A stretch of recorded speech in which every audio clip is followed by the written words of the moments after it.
I'm outside the Henderson Police Officer Association's office, the HPOA, located at 145 Panama Street in the city of Henderson, Nevada.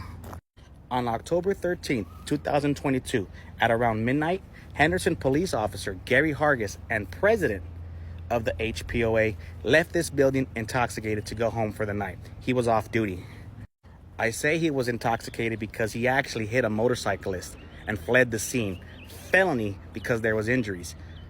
Notice the CCTV.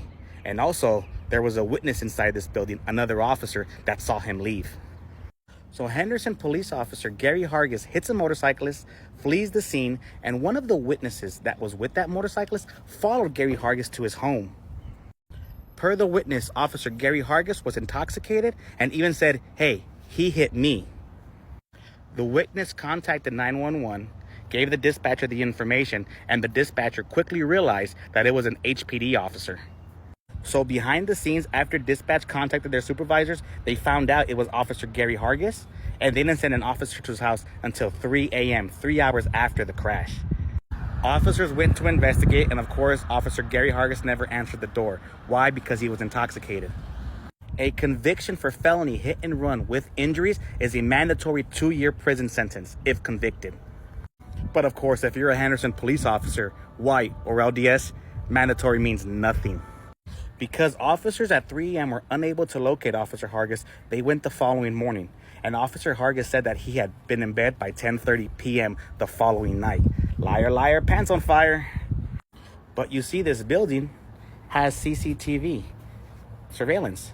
So he wouldn't be on there, would he? Unless he's the president and don't want to surrender the footage.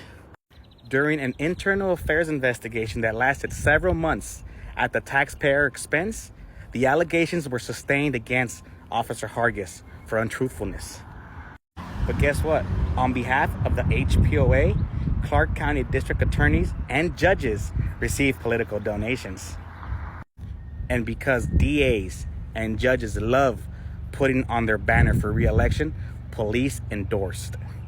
So whenever an officer, well, a white officer, has a felony hit and run charge, doesn't go anywhere. Officer Gary Hargis' case was moved to the Henderson Municipal Court for only misdemeanor charges. Officer Hargis pled no contest to duty to stay at the scene of an accident. So instead of going to prison for a mandatory 2-year sentence, he got a slap on the wrist, a fine, kept his pension, and was able to retire. So like I say, in the city of Henderson, if you are white or LDS, you get a pass.